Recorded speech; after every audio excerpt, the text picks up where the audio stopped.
everybody. A couple birdies have told me that you wanted to know a little bit more about how to block your finished knitted and crocheted garments. So that's what I'm going to show you today. Today we're going to do a couple different blockings. We're going to block this beret. We're going to block this dickie. And then I also have a shawl that I'm going to use my blocking wires and my T-pins to block. First step, already done. I used some soak and some lukewarm room temperature water. I pre-soaked the pieces for about 15 to 20 minutes, and then I drained out the water, gently pressed the water out, and then rolled them up in a towel, squeezing gently, not trying to irritate the pieces at all. And now I can work on my blocking. So I'm going to start today with this beret.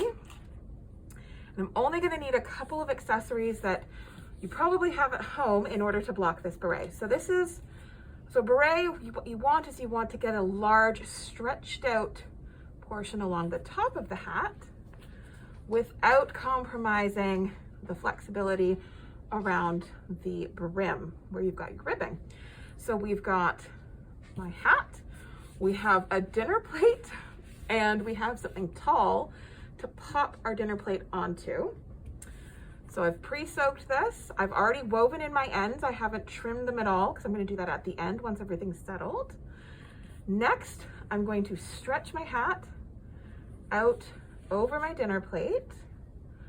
And so you can see it's not sopping wet, it's just sort of damp now that I've pressed out a good chunk of the water. So I've got my lovely beret centered.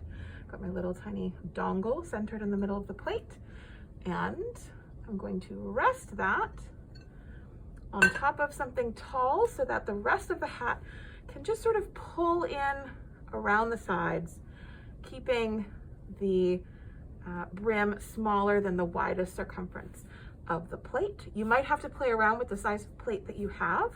And then I'm just going to leave that to dry, and depending on how humid it is in your home, if you've got those lovely warm radiators, it might take a couple hours, it might take a day or two, but eventually it will dry and then you'll be all set to wear after you trim in your ends. All right, okay, so next up I'm going to do a little bit more involved blocking for this dickie, which I realize is kind of maybe not the hippest and coolest thing to make these days, but given the weather that we've had recently, it will be exceptionally useful to wear once it is all dried and blocked. So I'm going to be using some T-pins. So these are specially designed pins used for blocking.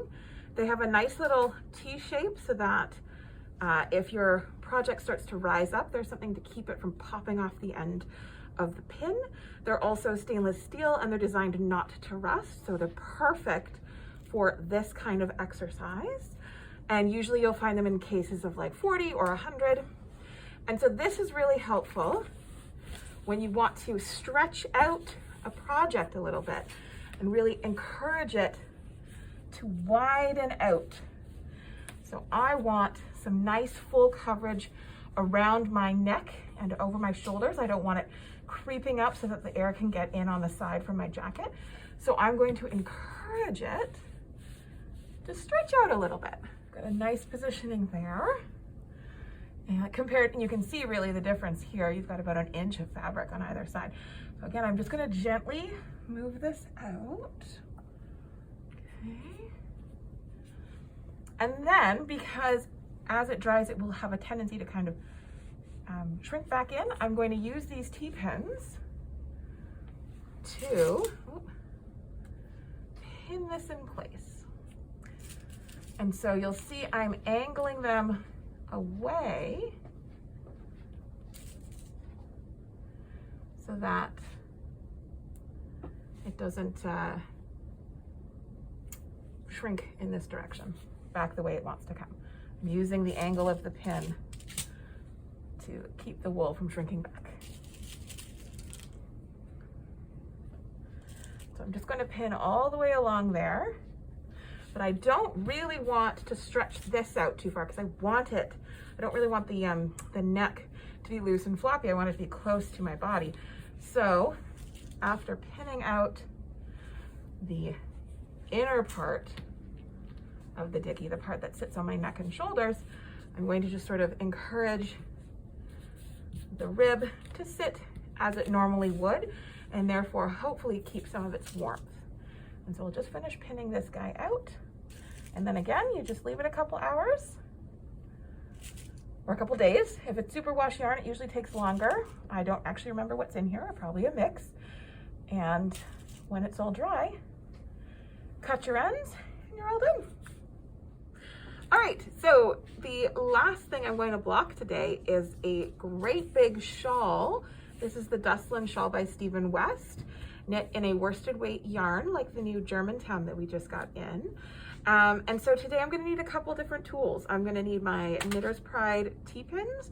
I'm also going to need my lace blocking wires to help me because this is a crescent shawl shape, and I'm going to want to really encourage that crescent shape with my blocking. And then I've already used some soak and some lukewarm water to let this shawl soak for about 20 minutes, and I've pressed it out with a few towels just to absorb any of that soaking wet moisture. So it's now mostly just damp, which is exactly where we want it, so that it will hold its shape while I'm blocking it, and will keep that shape while it dries. So let's dive in. So the lace blocking wire kit that I have comes with a number of different wires, and I'm going to want the ones that are particularly flexible. And I'm going to thread these wires through the edge of my crescent shawl, and then use the wires to push the shawl into a crescent shape. So let's start with a wire. And this is in lieu of using T-pins all along the bottom of your shawl, because if you do that to block out something crescent shaped, you might end up with sort of a cobweb spider web effect, wherein you block out the different shapes and it gaps back in, which might be something that you want, or maybe the shawl shape that you're blocking encourages this kind of shaping. But this shawl is meant to have a soft crescent edge to it, and that's what we'll be using the wires. Okay, so let's find the end of this enormous shawl. Here we are. So this is my top edge with the yarn over detail along it, and this is my bottom edge that I'm going to want to thread my wire through.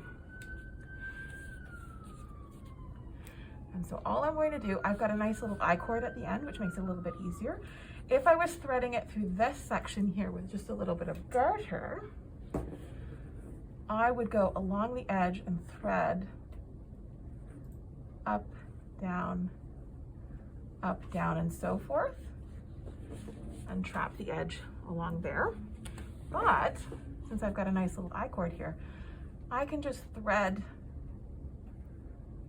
my wire along the I-cord, tucking it under all of these stitches. Now I'm going to be here for a few minutes because this is going to be a lot, so maybe we'll come and check back in when I've got a little bit more finished. Alrighty, so I have taken the time to put my wires all through the bottom edge of my shawl. I've attached a T-pin right up at the crux in the middle of my blocking surface to sort of give it a little bit tension up at the top of the shawl.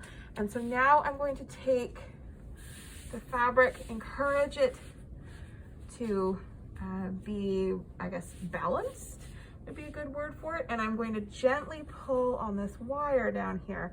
And again, use my T-pin, angling away from the project to really hold it at that crux. And I'm just going to gently work my way along, pulling these wires out and pinning the wire instead of the shawl itself to encourage a nice curved line on the shawl. I'm just going to do that all the way across, and then we'll pull out for a final big shot so that you can see what it looks like. And there you have it. We have a blocked shawl, nice and big. I did take out the pin at the top after I had finished pinning out the bottom, just so that the top had a nice even line. And there we are. Tomorrow I'm gonna come in and take my shawl off this board and wear it proudly in the store.